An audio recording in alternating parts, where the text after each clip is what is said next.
Oke.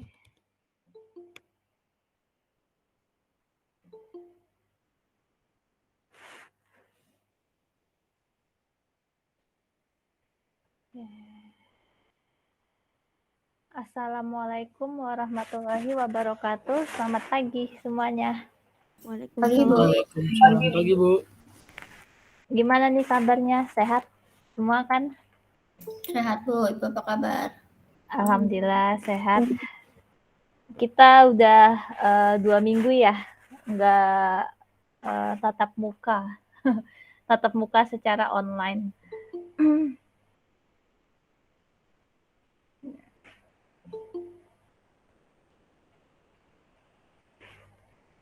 Oke, sambil menunggu teman-temannya, seperti biasa saya absen dulu ya.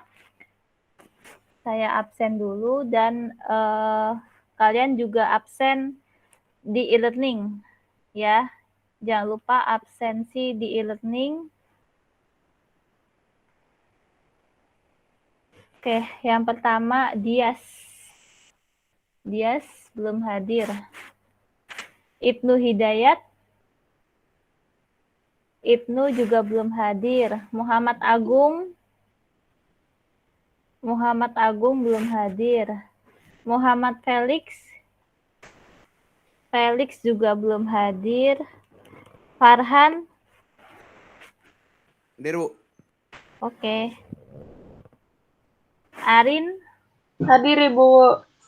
Oke. Irwanto. Hadir, Bu. Oke.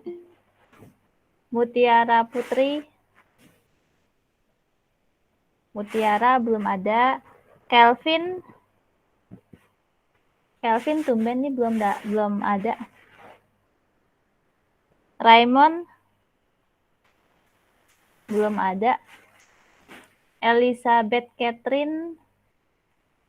Hadir, Bu. Oke. Diamona. Diamona belum ada. Happy Rizka. Hadir, Bu. Oke. Dali Sofiatu. Hadir, Ibu. Oke. Muksalmina. Ya, Bu. Oke. Restu. Restu tumben belum hadir. Sylvia. Hadir, Bu. Sylvia. Oke. Ya. Jaringannya ya berarti. Renita. Hadir, Bu. Oke. Nana. Nana belum hadir. Oh iya. Kendala jaringan, Bu. Oh iya. Iya, Bu. Soalnya mati lampu katanya, Bu. Oh pagi-pagi udah mati listrik. Waduh. Diwa Yudo. Oke. Dimitri. Dimitri belum hadir. Supyan. Oke. Sanggita. Hadir, Bu. Oke. Dini. Hadir, Bu. Oke. Lili. Belum ada. Kiamudin. Hadir, Bu. Oke. Tiara Bunga. Belum hadir. Naomi. Naomi Ainur. Hadir, Oke. Bu. Elizabeth Christian. Hadir. Oke. Hadir Ibu. Susana Rati. Belum ada. Ini Susana ya. Nggak pernah hadir Google Meet. Nggak pernah mengerjakan tugas. Tapi mengumpulkan ujian. Gimana itu? Susana Rati. Ya. Mirta.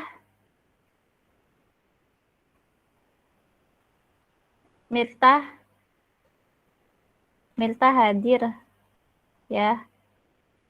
Di sini ada tapi nggak ada suaranya. Nani. Hadir, Oke. Bu. Yeremia. Hadir Bu. Hadir Bu. Oke. Arisfa. Hadir Bu. Oke. Putri Bintang. Dia gangguan sinyal katanya Bu. Oh iya. Oke. Yuha. Hadir Bu. Oke.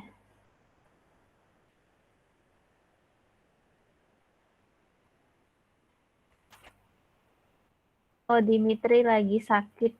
Kita doakan semoga segera lekas sembuh. Nggak bisa ikut Google Meet.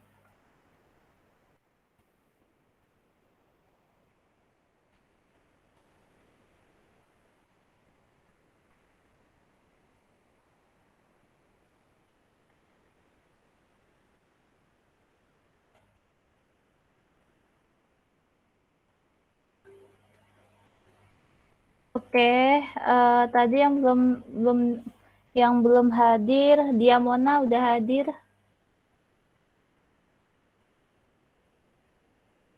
Diamona nggak ada suaranya. Kayaknya dia Mona kendala jaringan ya, Bu. Oh iya. Pagi-pagi udah banyak kendala jaringan ya. Oke, di sini ada 25 yang belum. 3, 4, 5, 6, 7, 8, 9, 10, 11. Tiara Bunga hadir ya. Ya. 1, Hadir, Bu. 3, 4, 5, 6, 7, 8, 9, 10, 11. Ya, pas. Oke, yang belum hadir ada 10 orang. 11 orang. Nah, jangan lupa absensi ya di e-learning. Ya.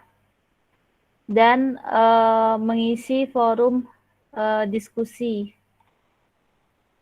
Muhammad Agung belum absen, Lili, Felix, Putri Bintang, Ibnu Hidayat, Muksal, Nani, Yeremia, Restu, Mutiara, Kiamudin.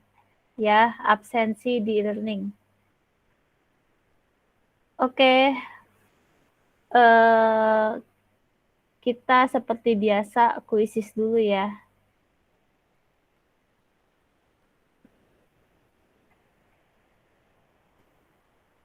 Nih. Join myquiz.com. Kodenya 510367.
Yang hadir hanya 25. Berarti ada 11 yang nggak hadir.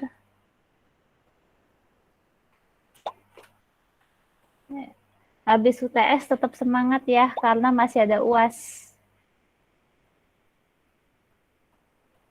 Baik, Bu.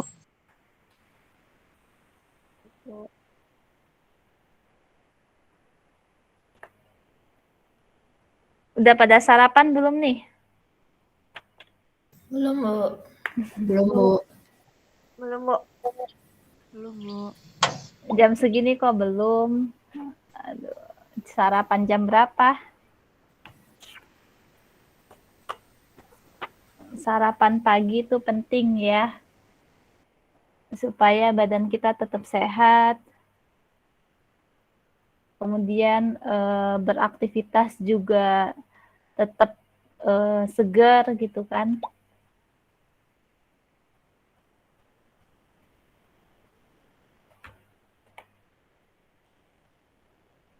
Masih ada 3 lagi yang belum masuk.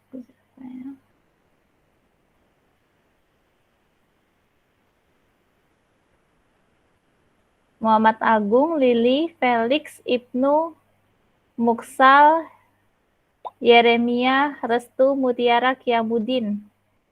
Ya, absensi di e-learning. Baik, Bu. Sebentar, Bu. Lagi lelet, Bu. Nah, ya.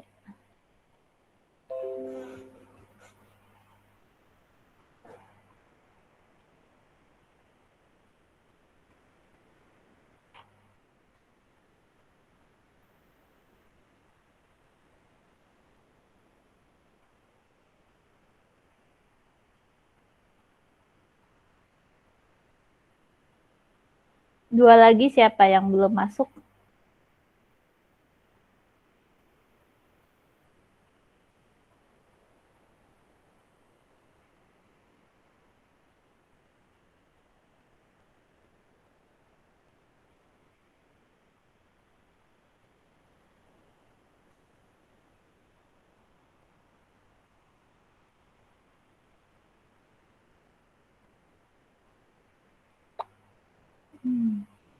Arin belum masuk ya, Arin ya? Arin udah apa belum sih? Arin udah, Ibu, yang namanya double. Namanya siapa? Namanya Arin Valia. Oh iya iya benar.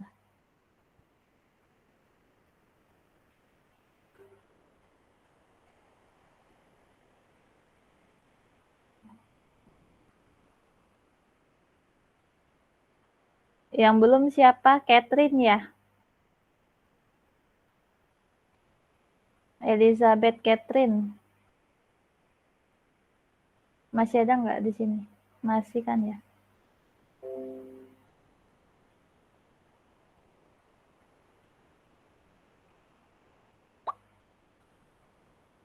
Happy Rizka.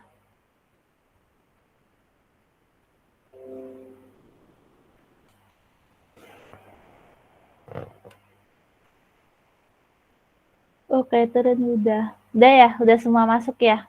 Kita mulai aja ya.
Oke, selamat buat Yuha, Nani, dan Irwanto ya.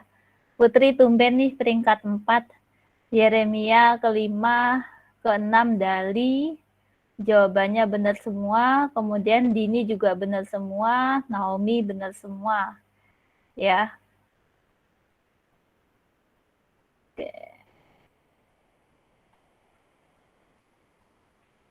Nah, sampai di sini ada yang mau ditanya nggak? Oh iya, saya mau ngasih informasi. Udah pada lihat nilainya belum di Siamsi? Belum, Bu. Belum dibuka, Bu. Oh, belum dibuka sama akademik ya?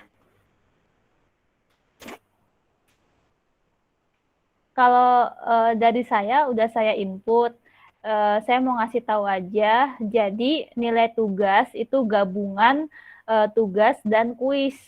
Ya, jadi saya jumlahin ya dari pertemuan pertama sampai pertemuan ke-7 untuk tugas, begitu juga dengan kuis ya, pertemuan pertama sampai pertemuan ke-7, kemudian saya bagi 14 rata-rata. Jadi segitu nilai tugasnya ya. Jadi nilai kuis itu masuk di tugas. Makanya kalau nilai kuisnya kurang bagus ya, ada yang nilai kuisnya cuma dapat 20, ada yang 30. Nah, itu berarti mempengaruhi ke tugas. Ya, jadi misalnya tugasnya bagus nih, 100 semua, ya, pertemuan pertama sampai pertemuan ke-7.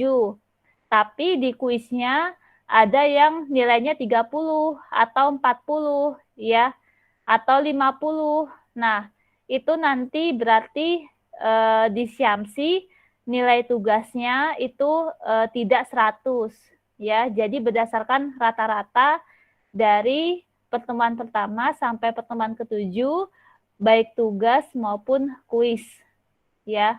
Dan saya udah input nilai, jadi bisa dicek ya di Syamsinya. Kalau belum mungkin nunggu dulu kali ya dari akademik, gitu. Mudah-mudahan hasilnya semuanya bagus ya, karena itu hasil yang sesuai yang sudah kalian kerjakan gitu. Tapi ada juga nih mahasiswa yang nggak pernah ikut Google Meet, ya, kemudian nggak mengumpulkan tugas, nggak mengumpulkan kuisnya hanya beberapa aja, kemudian mengumpulkan UTS, mengumpulkan UTS. Nah, itu sama aja, nanti di nilai akhir itu nanti juga nilainya akan turun, ya. Jadi jangan sampai tidak mengerjakan tugas dan kuis. Ya, jangan sampai tidak mengerjakan tugas dan kuis. Meskipun nilai UTS-nya bagus, tapi kalau nggak mengerjakan tugas dan kuis itu sama aja. Nanti pada saat nilai akhir tidak mendapatkan nilai A.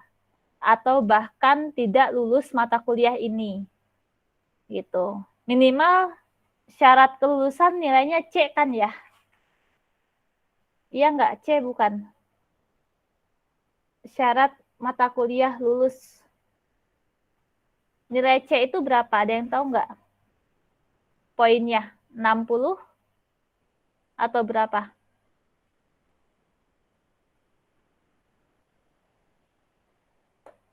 Nggak ada yang tahu nih. Berarti ada yang tahu nggak? Syarat kelulusan kan minimal C ya. Coba saya lihat di bentar ya. 60-65an dah pokoknya. 60-65an. Coba bentar saya buka. Oh, nilai C itu 55 minimal. Ya, kalau 60 itu C+. 55 sampai 59. Itu nilai C. Ya. Gitu. Tapi ya jangan sampai dapat nilai C, ya. Kita harus dapat nilai bagus, ya, karena kalian sudah bayar kuliah mahal, sudah meluangkan waktu, ya, biaya, tenaga. Jadi kalau bisa ya harus maksimal, ya, hasilnya harus bagus, gitu. Jadi kalau saya simpel aja, yang penting mengerjakan tugas, kuis, dan ikut Google Meet, sama mengerjakan ujian. Gitu. Kalau misalnya pada saat ujian ada yang nilainya kurang bagus, ya nanti itu saya lihat di waktu Google Meet. Ya, kalau Google Meet-nya ikut terus, itu nanti akan menambah nilai di keaktifan ya, partisipasi. Jadi partisipasinya saya naikkan ya, karena melihat dari kerajinan kalian gitu. Yang penting rajin dulu. Oke, sekarang kita ke materi selanjutnya ya. Sampai sini ada yang mau ditanya nggak? Aman, Bu. Oke ya. Nah, materi selanjutnya hari ini pertemuan ke-9 ya, mengenai anggaran kas. Nah, di sini topik yang akan kita pelajari di pertemuan ke-9 terkait konsep dan perhitungan serta penyusunan anggaran kas. Kemudian pertemuan ke-10 terkait anggaran perusahaan jasa dari segi teori. Kemudian pertemuan ke-11 terkait perhitungannya penyusunan anggaran perusahaan jasa. Kemudian pertemuan ke-12 berarti di bulan Januari. Ya, di bulan Januari. Jadi setelah libur Natal ya, setelah libur Natal dan Tahun Baru. Ya, pertemuan ke-12 mengenai teori perusahaan dagang. Kemudian pertemuan 13 mengenai perhitungannya perusahaan dagang ya, anggaran perusahaan dagang. Kemudian pertemuan ke-14 terkait kasus yang ada di perusahaan jasa ya, kasus anggaran perusahaan jasa. Pertemuan ke-15 kasus anggaran perusahaan dagang. Kemudian pertemuan ke-16 melaksanakan UAS ya. Nah, seperti biasa ya, kelompoknya masih sama dengan yang sebelum UTS. Jadi setelah UTS ini juga ada presentasi ya, presentasi kelompok ya. Pertemuan ke-10 minggu depan itu kelompok 1, pertemuan ke-11 kelompok 2 sesuai materi yang sudah ada di sini ya. Sesuai di RPS. Pertemuan ke-12 kelompok 3, pertemuan ke-13 kelompok 4. Kemudian pertemuan ke-14 kelompok 5, pertemuan ke-15 kelompok 6. Ya, nanti saya juga akan bantu menambahkan presentasinya. Khususnya yang terkait dengan perhitungan. Nah, materi hari ini kita harus dapat memahami, menjelaskan konsep dan perhitungan anggaran kas. Ada yang tahu nggak anggaran kas itu apa? Sederhananya anggaran kas itu apa?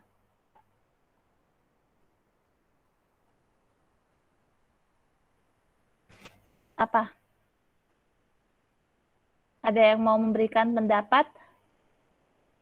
Harus kas masuk itu kali Bu, anggaran kas tuh.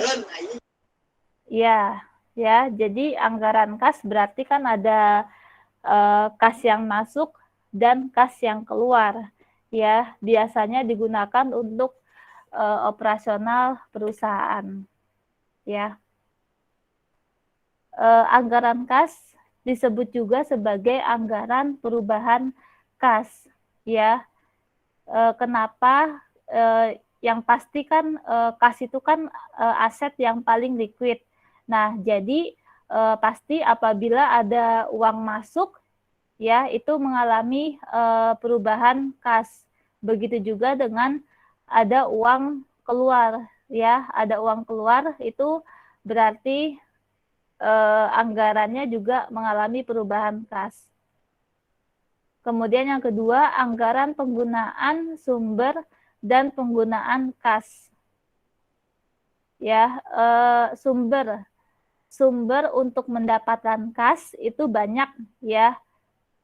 Seperti misalnya menjual barang dagang ya, itu bisa dapat kas, atau menjual aset tetap itu bisa dapat kas ya.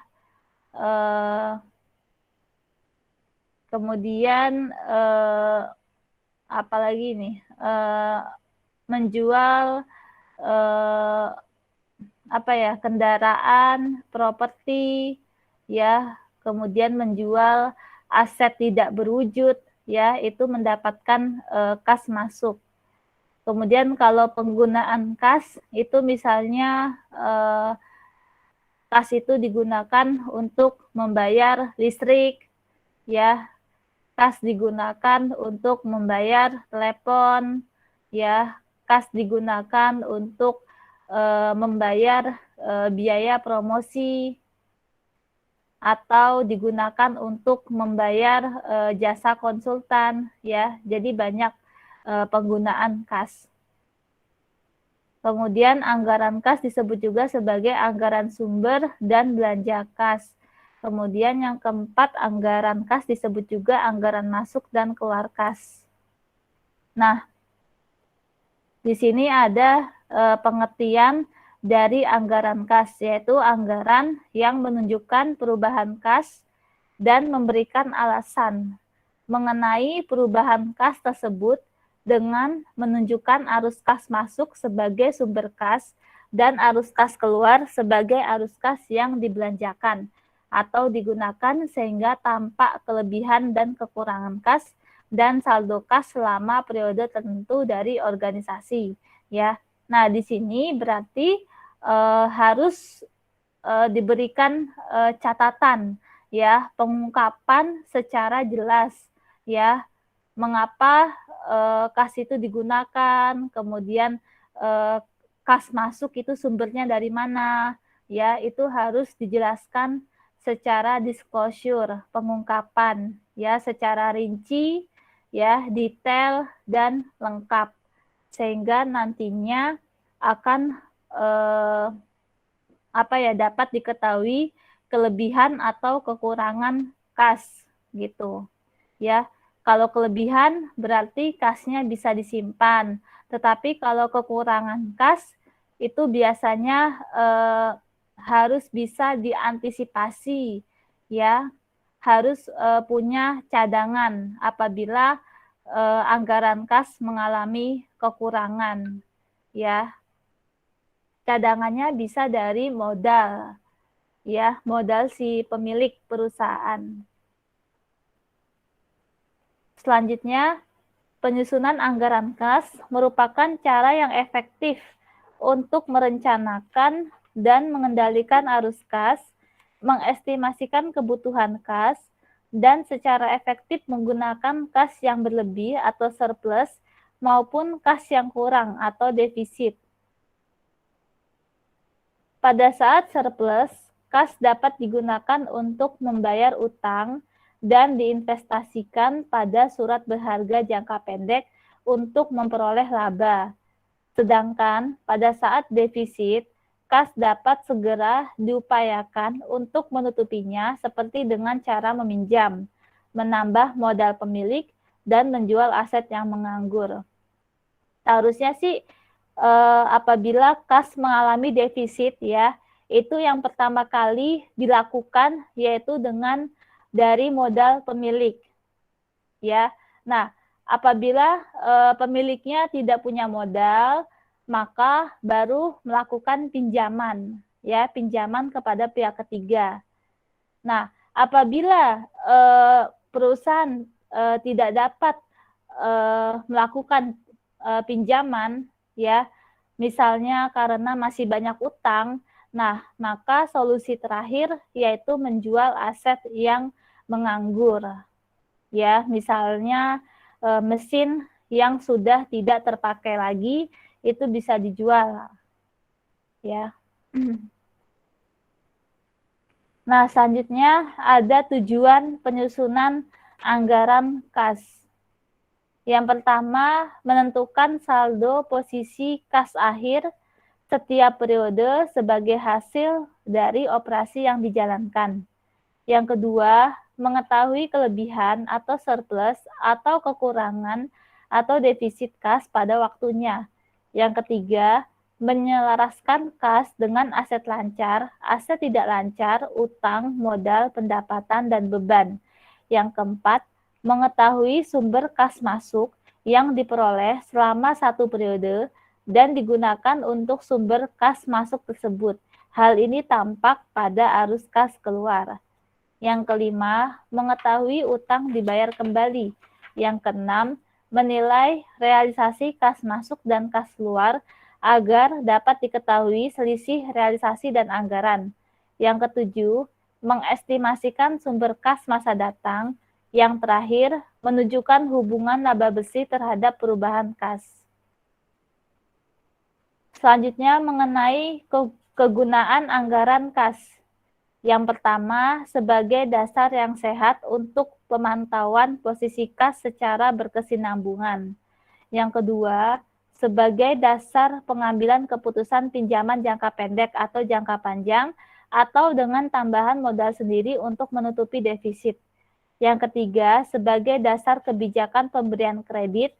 Yang keempat, sebagai dasar menentukan kemampuan perusahaan membayar dividen kepada pemegang saham. Yang kelima, sebagai dasar dalam peningkatan kemampuan membayar kewajiban jangka pendek. Yang keenam, sebagai dasar dalam memperkuat posisi dalam penawaran. Selanjutnya, faktor yang mempengaruhi anggaran kas. Yang pertama, dari sisi kegiatan operasi, yaitu kegiatan yang bersifat rutin dan terus-menerus.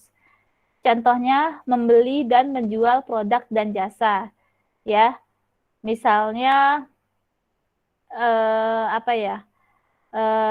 misalnya membeli persediaan, ya, kemudian menjual produk, itu termasuk ke kegiatan operasi.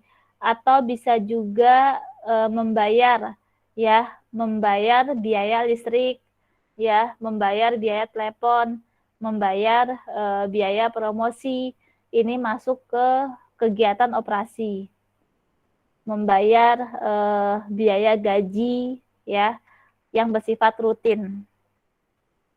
Yang kedua, kegiatan investasi, yaitu kegiatan yang dapat meningkatkan dan menurunkan aset tetap atau aset tidak lancar. Contohnya, menjual dan membeli surat berharga jangka panjang, ya, seperti saham, obligasi, kemudian bangunan, tanah, dan kendaraan. Selanjutnya yang ketiga, kegiatan pendanaan atau pembiayaan, yaitu kegiatan yang berhubungan dengan utang dan modal sendiri. Contohnya, melakukan pinjaman utang, kemudian penerbitan saham, dan pembelian kembali saham. Ya.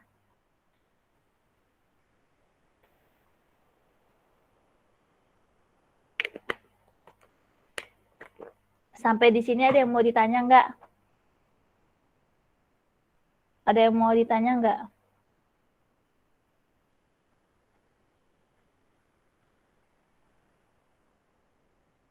Paham, Bu. Oke. Tadi kalau nggak salah ada Susana Rati ya. Masuk. Oh, iya nih ya. Susana Rati.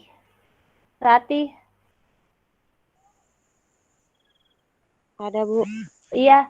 Saya mau nanya, Rati nggak pernah mengumpulkan tugas, ya? Kok keluar? Ini jaringan atau memang sengaja ya, nggak mau masuk Google Meet? Saya mau tanya, kenapa tugas dan kuis nggak dikerjakan gitu? Nanti kalau misalnya nggak lulus mata kuliah ini, ya udah berarti bukan salah saya gitu kan, salah Rati gitu. Makanya mumpung ini belum UAS, saya masih memberikan kesempatan gitu ya. Tapi kalau ada etika yang baik, kalau nggak ada ya sudah gitu. Oke, selanjutnya pendekatan dalam penyusunan anggaran kas. Yaitu ada dua pendekatan. Yang pertama, pendekatan kas masuk dan kas keluar. Yaitu metode ini didasarkan pada analisis naik dan turun kas yang dianggarkan, yang mencerminkan semua arus kas masuk dan arus kas keluar dari anggaran jualan, anggaran biaya atau beban, dan anggaran tambahan produk modal. Digunakan untuk anggaran kas jangka pendek sebagai bagian dari rencana laba tahunan, disebut metode langsung. Sedangkan yang kedua, pendekatan akunting keuangan, yaitu lebih sesuai untuk anggaran kas jangka panjang. Cara penyusunan anggaran kas berdasarkan ikhtisar laba rugi dan raca yang dihasilkan akunting keuangan, disebut juga metode tidak langsung. Kemudian bentuk anggaran kas, yaitu ada dua. Yang pertama, anggaran kas bentuk tunggal disusun dengan cara mengelompokkan satu kelompok kas masuk dan satu kelompok kas keluar. Yang kedua, anggaran kas bentuk campuran Disusun dengan cara setiap kegiatan kas masuk dikurangkan dengan kas keluarnya, sehingga dapat diketahui kas masuk bersih atau kas keluar bersih dari setiap kegiatan. Nah, di sini ada contoh soal yang pertama, ya. Ini contoh soalnya untuk tugas, ya. Bisa jadi nanti untuk UAS ya. Nah, di sini ada data keuangan PT Unilever. Kemudian ada penerimaan kas dan pengeluaran kas yang diestimasikan yang terjadi pada tahun 2017 ya.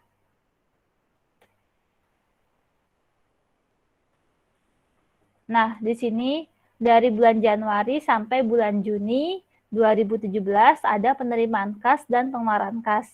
Kemudian ada informasi tambahan, yaitu yang pertama, saldo kas akhir tahun 2016 sebesar 58 juta. Yang kedua, pembayaran beban lain-lain setiap bulan sebesar 3 juta. Yang ketiga, pembayaran dividen bulan Juni 2017 sebesar 15 juta. Yang keempat, saldo kas minimal sebesar 45 juta. Kekurangan saldo kas minimal ditutupi dengan pinjaman yang dilaksanakan pada awal bulan sebesar 11 juta. Kemudian yang kelima, pembayaran bunga bank sebesar 3% yang dibayar pada awal bulan berikutnya. Yang keenam, pembayaran pinjaman dilaksanakan apabila saldo kas mencukupi. Pertanyaannya, berdasarkan data tersebut, susunlah anggaran kas PT Unilever tahun 2017. Nah, di sini saya menjawabnya dengan tulisan tangan ya supaya lebih mudah dipahami. Jadi yang pertama nih, di sini saldo kas awal ya. Di bulan Januari 2017, saldo kas awal yaitu dari informasi tambahan yang pertama ya. Saldo kas akhir tahun 2016 sebesar 58 juta. Kas akhir tahun 2016 berarti jadi awal tahun 2017, 58 juta. Kemudian ditambah penerimaan kas ya, penerimaan kas bulan Januari 2017 80 juta. Kemudian pinjaman tidak ada. Kemudian dijumlahkan saldo kas tersedia 138 juta. Kemudian dikurangi pengeluaran kas. Pengeluaran kas 85 juta bulan Januari. Kemudian dikurangi beban lain-lain. Beban lain-lain di sini informasi yang kedua sebesar 3 juta. Nah, kemudian dijumlahkan saldo kas akhir 50 juta. Ya, saldo kas akhir Januari 2017 berarti menjadi saldo kas awal Februari 2017. Jadi 50 jutanya dipindahin ke sini. Kemudian ditambah penerimaan kas. Kemudian penerimaan kas bulan Februari ya, bulan Februari 85. Kemudian dijumlahkan 135 juta, kemudian dikurangi pengeluaran kas bulan Februari 90 juta, dikurangi beban lain-lain, ya, karena di sini beban lain-lainnya setiap bulan, berarti setiap bulan harus ada, dikurangi 3 juta. Maka saldo kas akhir Februari 2017 sebesar 42 juta. Nah, di sini ada ketentuan dari informasi tambahan yang keempat, bahwa saldo kas minimal itu harus 45 juta. Apabila saldo kurang dari 45 juta, maka harus ditutupi dengan pinjaman yang dilaksanakan pada awal bulan. Nah, di sini kan 42 juta nih, ya, di akhir Februari. Berarti jadi saldo kas awal di bulan Maret. Ya, 42 juta. Kemudian ditambah penerimaan kas bulan Maret 75. Nah, di sini karena saldo kas akhir Februari kurang 45 juta, maka di sini ada pinjaman. Ya, pinjamannya informasi keempat sebesar 11 juta. Nah, jadi saldo kas yang tersedia 128 juta. Dikurangi pengeluaran kas, dikurangi beban lain-lain. Ya, pengeluaran kas bulan Maret 75, beban lain-lain yaitu 3 juta. Jadi saldo kas akhir di bulan Maret itu 50 juta. Nah, 50 juta ini berarti jadi saldo kas awal di bulan April. Kemudian penerimaan kas bulan April 100 juta. Totalnya saldo kas yang tersedia di bulan April 150 juta. Dikurangi pengeluaran kas bulan April 60 juta. Dikurangi beban lain-lain 3 juta. Nah, di bulan Maret ada pinjaman, maka di bulan April ada bunganya, ya, ada beban bunga. Nah, berdasarkan informasi yang kelima, pembayaran bunga bank sebesar 3% yang dibayar pada awal bulan berikutnya. Berarti 3% dikali dengan pinjaman 11 juta. Jadi bunganya dikurangi 330.000. Nah, kemudian apabila saldo kasnya sudah mencukupi, maka kita boleh langsung melunasi pinjaman. Ya, pinjamannya kan tadi 11 juta, maka langsung kita lunasi 11 juta. Nah, di sini saldo kas akhir di bulan April yaitu sebesar 75.670. Baru menjadi saldo kas awal di bulan Mei. Nah, kemudian penerimaan kas di bulan Mei 140 juta, maka saldo kas tersedia 215.670. Dikurangi pengeluaran kas bulan Mei 110 juta, dikurangi beban lain-lain 3 juta. Maka saldo kas akhir di bulan Mei 102.670.000. Nah, ini menjadi saldo kas awal di bulan Juni. Kemudian penerimaan kas bulan Juni 120 juta. Kemudian dijumlahkan saldo kas tersedia di bulan Juni 222.670. Kemudian dikurangi pengeluaran kas bulan Juni 135, dikurangi beban lain-lain 3 juta, dikurangi ada dividen. Ya, informasi ketiga yaitu pembayaran dividen di bulan Juni 2017 sebesar 15 juta, maka berkurang 15 juta. Jadi saldo kas akhir di bulan Juni yaitu 69.670.000. Sampai sini paham nggak? Apa kecepatan ya saya? Bu mau tanya, Boleh? itu yang tadi mengenai pinjaman, kalau misalkan saldo minimumnya pas di angka 45 juta, kita tetap melakukan peminjaman atau enggak? Harusnya sih nggak perlu Putri, ya. Karena kan di sini di soalnya kan apabila kekurangan saldo kas minimal ditutupi dengan pinjaman. Kalau misalnya hasilnya 45 juta, berarti yang nggak perlu ada pinjaman, gitu. Tapi Berarti biasanya kalau nanti itu dikosongin aja gitu ya? iya, pinjamannya Kalau lagi buat. dikosongin. Gitu. Tapi biasanya di bulan berikutnya nanti ada pinjaman, Putri. Gitu.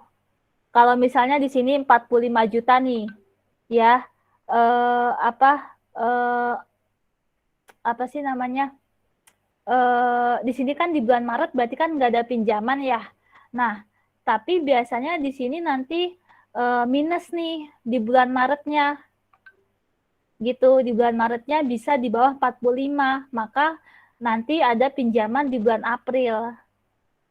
Biasanya sih gitu, kalau misalnya di sini udah 45, coba ya kita hitung ya, benar nggak ya? Coba nih kalau 11 jutanya nggak ada.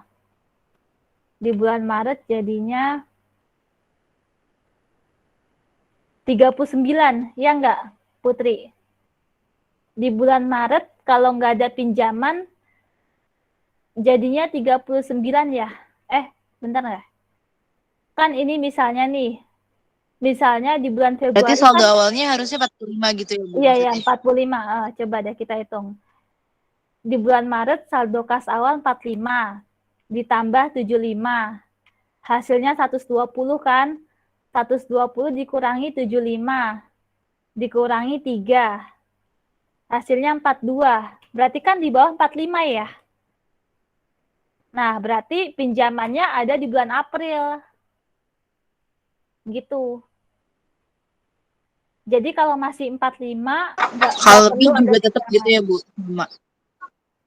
Kalau apa lebih? Baik. Iya, kalau lebih. Lebih dari Kalau 45 gitu. Berarti kita nggak perlu kasih, itu kan pinjaman gitu. nggak perlu kasih pinjaman. Ya, jadi kalau sudah minimal dan lebih itu tidak perlu ada pinjaman. Gitu. Jadi kalau di sini nih di bulan Misalnya kalau di soal ada, ya, misalnya kalau ada informasi ada tentang pinjaman gitu, tapi di jawaban itu nggak saldo kasnya itu pas, kalau nggak lebih berarti kita nggak perlu taruh yang pinjaman itu ya, Bu? iya, nggak perlu ya. Berarti itu sebagai pengecoh aja. Ya, nggak perlu. Jadi kalau masih minimal sudah Baik, Bu. sesuai dan lebih berarti nggak perlu ada pinjaman, ya, gitu. Jadi itu yang bikin soal berarti ya bisa gitu pengecoh, ya. Karena kan tadi apabila Ya, Bu, terima kasih. ya apabila kas defisit baru ada pinjaman. Oke. Putri ini pertanyaannya bagus ya, bisa nih. Ibu, Iya, Arin. tadi Arin sempat ketinggalan yang dari bunga yang 3% itu yang 330. Ini bunga ada setelah ada pinjaman. Nah, yang 330 tadi, maaf Ibu dari mana tadi? Oh, dari soal nih, informasi kelima, pembayaran bunga bank sebesar 3%. Nah, 3% kali pinjamannya 11 juta. 3% kali itu. Benar nggak 330? Benar ya, 330. Jadi bunga ada setelah kalau ada pinjaman. Ya. Di bulan berikutnya, berarti bulan depan. Ya, Ibu, udah, makasih. Oke. Ya, berarti ini nanti buat soal UTS ya. UAS, Ibu. Oh iya, UAS. Tapi di sini kan bebannya hanya sedikit ya, hanya beban lain-lain, beban bunga, dan dividen. Ya, mungkin nanti ada beban gaji atau beban promosi, ya, biar lebih banyak lagi, seperti laporan keuangan. Oke ya, kita lanjut ke contoh soal kedua. Contoh soal kedua ini cukup panjang ya. Jadi kalau di akuntansi itu seperti menyusun laporan arus kas. Tapi kalau di manajemen ini kita menyusun anggaran kas. Ya. Nah, di sini ada transaksi dari PT Alam Sutera tahun 2017. Kemudian kegiatan operasinya yang pertama terima tagihan dari pelanggan, yang kedua terima dari bunga piutang, yang ketiga terima dividen dari investasi saham, yang keempat bayar utang kepada pemasok, yang kelima bayar gaji dan upah, yang keenam bayar bunga utang, yang ketujuh bayar pajak. Kemudian kegiatan investasi yang pertama membeli aset tetap, yang kedua membayar pinjaman yang diberikan dari perusahaan lain, yang ketiga menerima dari hasil penjualan aset tetap. Kemudian kegiatan pendanaan, yang pertama menerima dari hasil penjualan saham biasa, kemudian yang kedua menerima dari hasil jual obligasi utang jangka panjang, yang ketiga membayar dividen, yang keempat membayar utang jangka panjang. Nah, kemudian di sini ada informasi laporan laba rugi, ya, atau kalau di manajemen disebutnya anggaran laba rugi. Ya, ada total pendapatan, kemudian ada total beban, lalu di sini hasilnya positif, berarti laba bersih. Nah, kemudian untuk menyusun anggaran kas itu juga ada informasi data anggaran neraca komparatif, ya.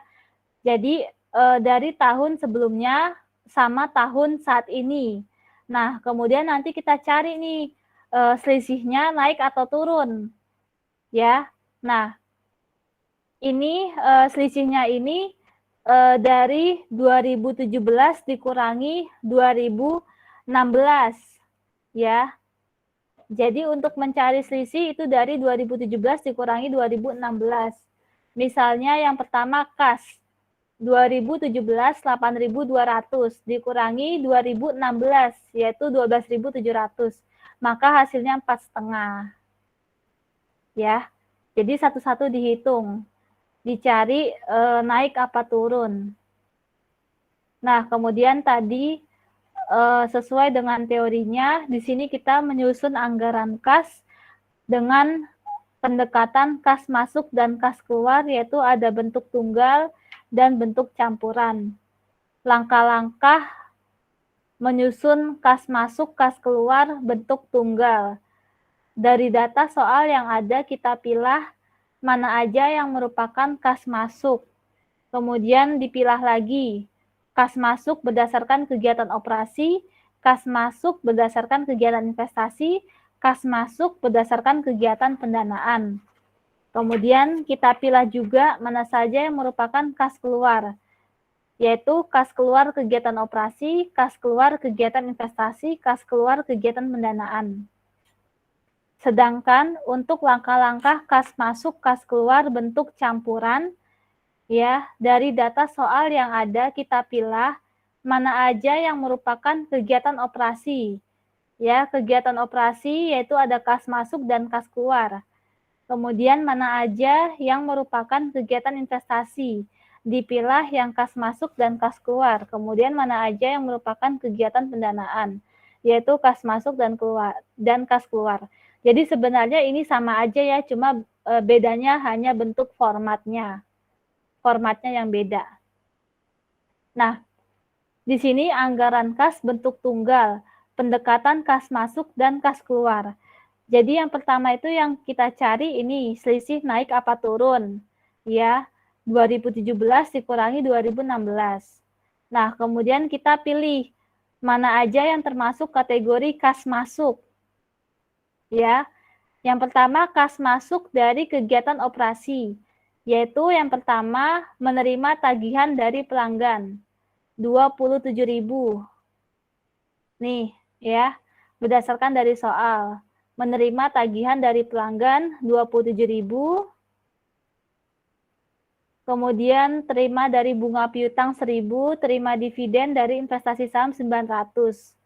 Jadi totalnya 28.900. Kemudian kas masuk dari kegiatan investasi, terima hasil jual harta tetap 6.200. Kemudian kas masuk dari pendanaan, terima dari hasil jual saham biasa dan terima dari utang jangka panjang. Jadi jumlah kas masuk 59.600. Kemudian kas keluar, ada kas keluar untuk kegiatan operasi, yaitu bayar utang usaha kepada pemasok, bayar gaji, bayar bunga, bayar pajak. Ya, itu operasi. Kemudian kas keluar untuk kegiatan investasi, yaitu beli harta tetap, kemudian bayar pinjaman, ya, ini investasi. Kemudian kas keluar untuk kegiatan pendanaan, bayar dividen, bayar utang jangka panjang. Jadi dijumlahkan mendapatkan kas keluar. Nah, kemudian dikurangi nih, jumlah kas masuk dikurangi jumlah kas keluar. Maka di sini defisit atau surplus, ya, ternyata hasilnya minus.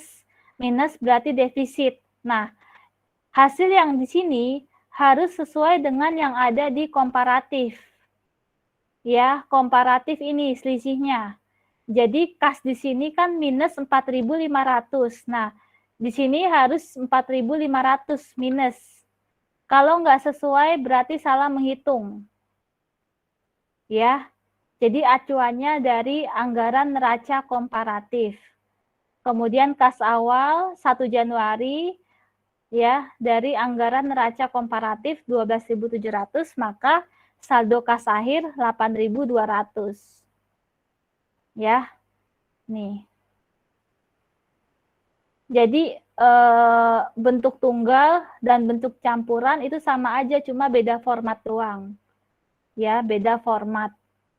Kalau bentuk campuran yaitu kas masuk dari kegiatan operasi, kemudian kas keluar untuk kegiatan operasi, ya, baru dihitung Di sini kalau hasilnya positif, maka disebut kas masuk bersih. Ya, tapi kalau hasilnya negatif berarti kas masuk kotor, ya, atau defisit. Ya, nah di sini ada kas masuk dari kegiatan investasi. Jadi cuma beda format aja, tapi perhitungannya sama. Di sini juga harus defisit, ya, sesuai anggaran neraca komparatif. Tuh. Ini bentuk campuran, kemudian ini bentuk tunggal pendekatan akunting keuangan. Ya, sama aja, cuma beda format doang. Kemudian bentuk campuran pendekatan akunting keuangan. Oke, ya. Sampai sini ada yang mau ditanya nggak?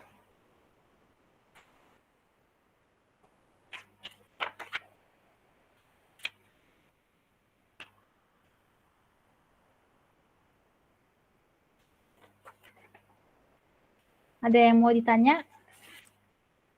Nggak ada? Kalau nggak ada, kita bahas kuisis ya. Saya mau nanya, Bu. Oh iya, Kia. Tugasnya sama kayak yang dijelaskan oleh Bu. Iya, yang ini. Ya, ini. Oke, baik, Bu. Oke, ya. Nanti UTS juga sepertinya yang ini aja yang lebih ringkas. Nanti saya, UTS UAS. Salam. Ibu itu aja, Bu. Jangan yang bawah, panjang banget. Iya, saya juga buat soalnya kebanyakan kalau yang bawah ini. Ya. Jadi saya buatnya yang ini aja, yang ringkas, yang penting paham. Gitu untuk UAS-nya. Ya.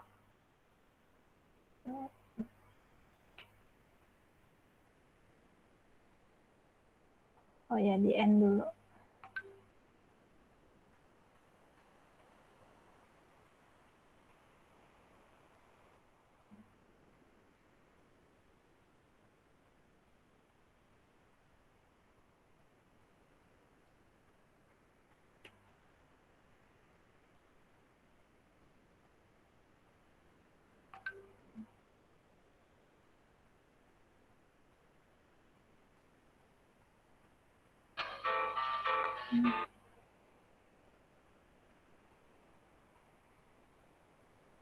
Nggak mau di ini, nggak mau di end ya.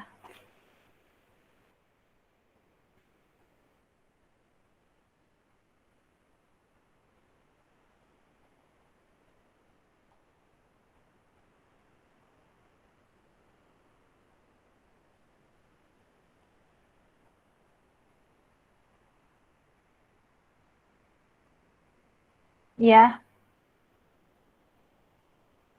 Jadi pertanyaan pertama kuisis, ya, anggaran yang menunjukkan perubahan kas, ya otomatis jawabannya anggaran kas, ya, karena materi hari ini terkait anggaran kas, ya. Ini masih ada aja yang jawab anggaran laba rugi, kan di laba rugi kan nggak ada kas, ya kan, ya. Laba rugi kan hanya pendapatan dan beban. Ada 3 orang nih yang milih. Siapa ya?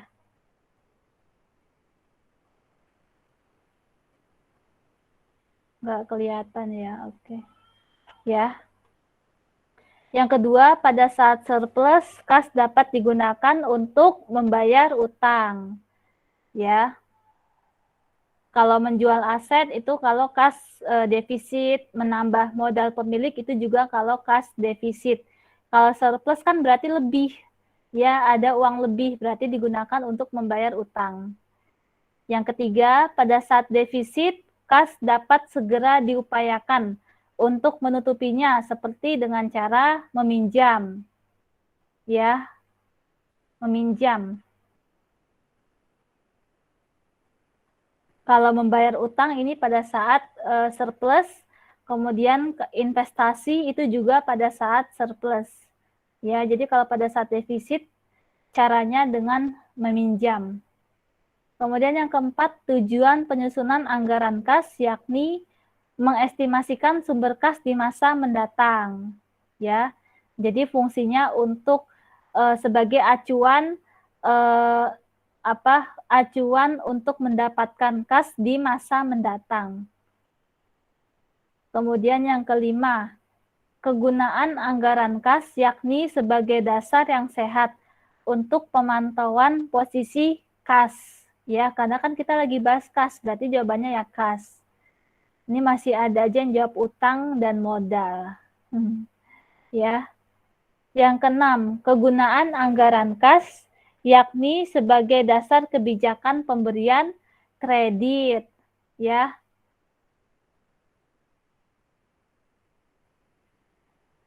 Bukannya aset, bukan pendapatan, ya, karena kan kas itu kan aset yang paling liquid. Nah, kalau aset ini kan aset secara umum, bisa aset berwujud dan bisa aset tidak berwujud, gitu kan. Kalau ini lebih ke kredit. Kemudian yang ketujuh, kegunaan anggaran kas yakni sebagai dasar menentukan kemampuan perusahaan kepada pemegang saham untuk membayar dividen. Ya. Nah, saya mau tanya nih, ini kan kalau perusahaannya punya dana kas ya, bisa bayar dividen. Kalau misalnya nggak punya dana anggaran kas, bisa nggak bayar dividen?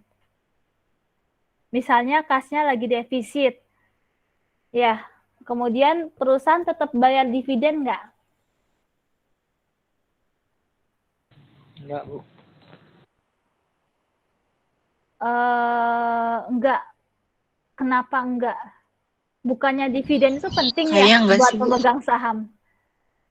Tapi kan dividen nggak wajib, Bu. Iya, dividen nggak wajib.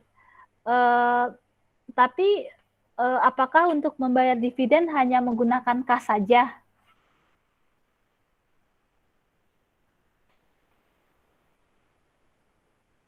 Boleh nggak dividen dibayar dengan misalnya aset yang lain, bukan hanya kas? Misalnya aset tetap, misalnya kendaraan gitu, properti, boleh nggak digunakan untuk membayar dividen?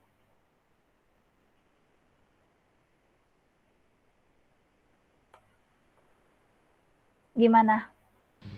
Kemarin saya ada lihat dividen ada beberapa macam gitu, Bu, bagiannya. Tapi saya lupa. Nggak mesti bentuk tunai gitu juga sih. Iya, ya. Jadi meskipun dividen itu nggak wajib, ya, nggak ada di peraturannya harus diwajibkan membayar dividen, ya, tetapi apabila perusahaan tidak memiliki kas yang cukup untuk membayar dividen, maka dapat digunakan aset yang lain, ya. Jadi kalau di akuntansi itu ada dividen properti, ya, kemudian ada dividen untuk aset tidak berwujud, ya, atau bisa juga ditangguhkan dividennya. Jadi bulan ini nggak dibayar, tetapi nanti pada saat perusahaan mendapatkan keuntungan itu nanti di bulan depan dividen tetap harus dibayar kepada pemegang saham. Ya. Jadi dividen itu sangat penting untuk pemegang saham dan penting juga untuk perusahaan gitu, supaya investor ya tetap tertarik gitu kan, tetap tertarik untuk berinvestasi di perusahaan tersebut gitu. Jadi meskipun dividen nggak wajib, itu tetap harus dipertimbangkan, harus dipertimbangkan, harus tetap dibayar gitu. Yang kedelapan, pendekatan dalam penyusunan anggaran kas, kecuali pendekatan biaya, ya. Kalau biaya biasanya adanya di anggaran produksi, ya, biaya. Kemudian yang kesembilan, bentuk anggaran kas kecuali anggaran kas bentuk sederhana, ya. Kemudian yang ke-10, tujuan penyusunan anggaran kas yakni mengetahui kelebihan atau kekurangan kas pada waktunya, ya, atau periodenya. Karena kita menyusun anggaran itu berdasarkan periode, ya, setiap waktunya. Oke, sampai sini.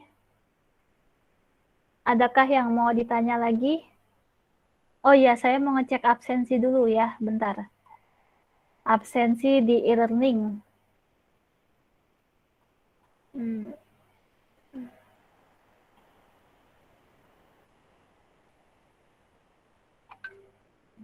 Yang belum Muhammad Agung sama Mutiara Putri, ada nggak? Mutiara Putri nggak ada ya, Muhammad Agung nggak ada juga. Wah, lagi liburan kali ya. Oke deh, nanti saya ingetin di grup aja deh. Ada lagi kah yang mau ditanya? Bu, maaf Bu, tadi Mutiara Putri dia kendala jaringan Bu. Oh iya. Saya lupa tadi Bu, maaf Bu. Oh iya. Ya, kalau bisa sih ya absen semua sampai jam 10 pagi ya.